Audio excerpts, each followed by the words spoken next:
Migraine, आधे sir का दर्द, ये नाम तो हम सबने सुना है ना? लेकिन अक्सर लोग इसे बस एक मामूली सरदर्द समझ लेते हैं। हकीकत में ये इससे कहीं ज्यादा गहरी और पेचीदा चीज है। तो आइए आज मिलकर समझते हैं कि माहिरीन की नज़र में माइग्रेन असल में है क्या। तो सबसे पहली बात, ये सिर्फ एक सरदर्द नहीं है। ये एक बाकायदा आसाबी यानी न्यूरोलॉजिकल बीमारी है। इसमें होता क्या है? एक तो शदीद धड़कन वाला दर्द, लेकिन इसके साथ साथ रोशनी या शोर बिल्कुल बर्दाश्त नहीं होता। मतली होती है। मतलब ये एक पूरा पैकेज है जो किसी को भी कुछ देर के लिए बिल्कुल बेबस कर सकता है। और ये कितना संगीन मसला है, इसका अंदाज़ा इस एक नंबर से लगाएं। नंबर 1, जी हाँ, 50 साल से कम उम्र के लोगों में माइग्रेन माजूरी की सबसे बड़ी वजह है। ये कोई मामूली बात नहीं है। इसका मतलब है कि ये बीमारी लोगों की जिंदगियों पर, उनके काम पर, हर चीज़ पर बहुत गहरा असर डालती है। तो आज की गुफ्तगू में हम क्या क्या जानेंगे? पहले तो ये कि माइग्रेन सिर्फ सरदर्द क्यों नहीं है। फिर देखेंगे कि आखिर ये दर्द शुरू कैसे होता है। उसके बाद बात होगी कि अगर हमला हो जाए तो उसे रोकना कैसे है, और इससे भी अहम कि उसे होने से कैसे बचाया जाए। और आखिर में हम इलाज की दुनिया में जो नई पेशरफ्त हुई है उस पर भी एक नज़र डालेंगे। चलें तो फिर शुरू करते हैं हमारे पहले हिस्से से। आखिर दिमाग के अंदर ऐसा क्या होता है जब माइग्रेन का हमला होता है? अच्छा, तो ये पूरा अमल ना एक चेन रिएक्शन की तरह है। यूँ समझें कि दिमाग में कुछ होलिये अचानक बहुत ज़्यादा एक्टिव हो जाते हैं और सिग्नल भेजना शुरू कर देते हैं। ये सिग्नल सीधा चेहरे की एक बड़ी नस, ट्राइजेमिनल नर्व, को जाकर छेड़ते हैं। फिर क्या होता है? एक ख़ास केमिकल रिलीज़ होता है जिसे CGRP कहते हैं, और यही केमिकल दिमाग के खून की नालियों में सूजन पैदा कर देता है। बस यही सूजन इस शदीद दर्द की असल जड़। ठीक है, तो दिमाग के अंदर क्या होता है ये तो समझ आ गया। लेकिन बड़ा सवाल ये है कि ये सारा सिलसिला, ये चेन रिएक्शन शुरू ही क्यों होता है? कौन सी चीजें हैं जो इसे ट्रिगर करती हैं? आइए अब इस पर बात करते हैं। देखें, ज़्यादातर ट्रिगर्स हमारी अपनी रोज़मर्रा की ज़िंदगी में ही होते हैं। बहुत ज़्यादा टेंशन या स्ट्रेस ले लिया, नींद पूरी नहीं हुई, या सादा सी बात, पानी कम पिया, ये सब माइग्रेन को दावत दे सकते हैं।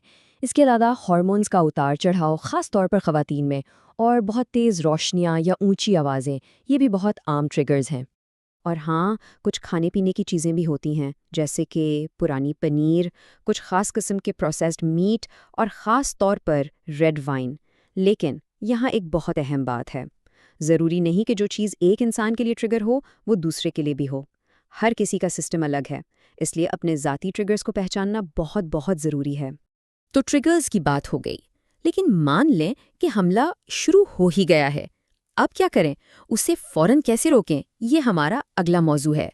इस मामले में सारे माहिरीन एक ही बात कहते हैं, टाइमिंग सब कुछ है। जैसे ही लगे कि दर्द शुरू हो रहा है, फौरन एक्शन लें। दवा लेने में जितनी देर करेंगे, दर्द को कंट्रोल करना उतना ही मुश्किल हो जाएगा। अब दवाओं की बात करें तो मोटे तौर पर दो किस्में हैं। एक तो है आम दर्द की दवाएं जो शायद हल्के फुल्के दर्द में काम आ जाएं, लेकिन दूसरी तरफ हैं खास माइग्रेन की दवाएं जिनकी एक फैमिली को ट्रिप्टान्स कहते हैं। इनका काम बिल्कुल टारगेटेड होता है। ये सीधा दिमाग की उन सूजी हुई नालियों पर असर करती हैं और उन्हें वापस अपनी जगह लाती हैं, जिससे दर्द में फौरी आराम आता है। और इन ट्रिप्टान्स में भी वैरायटी है, ऐसा नहीं कि एक ही दवा सबके लिए है। कुछ दवाएं बहुत तेजी से असर करती हैं, तो कुछ के साइड इफ़ेक्ट्स कम होते हैं। तो कौन सी दवा किसके लिए बेहतर है, इसका फैसला डॉक्टर ही मरीज की हालत देखकर करता है। अच्छा, एक और बड़ा मसला है मतली का। दर्द के साथ जब मतली हो तो गोली खाना ही मुश्किल हो जाता है, तो इसके लिए भी हल मौजूद है। अब ऐसी दवाएं भी हैं जो गोली की शक्ल में नहीं होती, जैसे कि नाक में करने वाले स्प्रे या ऐसी वेफर्स जो जुबान पर रखते ही घुल जाती हैं, तो दवा सीधा जिस्म में चली जाती है। हमले को रोकना तो ठीक है, लेकिन इससे भी बेहतर क्या है?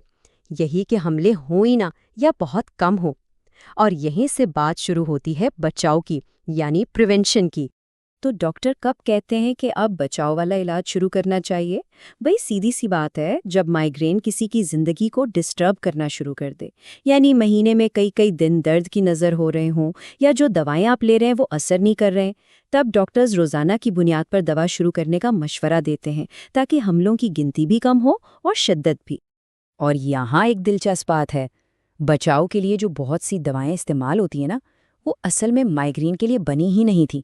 वो तो ब्लड प्रेशर, डिप्रेशन या मिर्गी जैसी बीमारियों के लिए थी। लेकिन बाद में पता चला कि वो माइग्रेन को रोकने में भी बहुत मौसर हैं। और जब दवाएं भी काम ना करें तो फिर एक और ऑप्शन है बोटॉक्स। और नहीं, ये सिर्फ खूबसूरती के लिए नहीं है। जब माइग्रेन बहुत पुराना और शदीद हो जाए तो सर और गर्दन में इसके इंजेक्शंस लगाए जाते हैं। ये दर्द के सिग्नल्स को दिमाग तक पहुंचने से रोकते हैं। ये इलाज हर 3 महीने बाद होता है और इसने बहुत से लोगों की जिंदगी बदली है। और अब चलते हैं सबसे जदीद पेशरफ्त की तरफ, यानी माइग्रेन के इलाज का मुस्तकबिल क्या है। ये वाकई एक रेवोल्यूशन है। ये वो पहली दवाएं हैं जो सिर्फ और सिर्फ माइग्रेन को रोकने के लिए बनाई गई हैं। याद है हमने शुरू में CGRP केमिकल की बात की थी, जो सारे फसाद की जड़ है। ये नई दवाएं, ये इंजेक्शंस सीधा इसी CGRP को टारगेट करते हैं और उसे ब्लॉक कर देते हैं। और इनका असर कितना ज़बरदस्त है, इसका जवाब है निस्फ। एक क्लिनिक की स्टडी में ये बात सामने आई कि जब बोटॉक्स और इन नए CGRP इंजेक्शंस को मिलाकर इस्तेमाल किया गया तो मरीजों के दर्द वाले दिन तकरीबन आधे रह गए। ये बहुत बड़ी बात है। तो ये सब कुछ हमें कहाँ ले जाता है? मुस्तकबिल की तरफ, जहाँ इलाज सिर्फ एक गोली का नाम नहीं है। मुस्तकबिल है पर्सनलाइज्ड इलाज का, यानी हर मरीज के लिए उसकी ज़रूरत के मुताबिक मुख्तलिफ इलाजों को मिलाकर एक प्लान बनाया जाए। तो क्या यही माइग्रेन के इलाज का मुस्तकबिल है? शायद हाँ। और ये एक बहुत बड़ी उम्मीद दिलाता है कि अब इस दर्द के साथ चुपचाप समझौता करने की ज़रूरत नहीं है।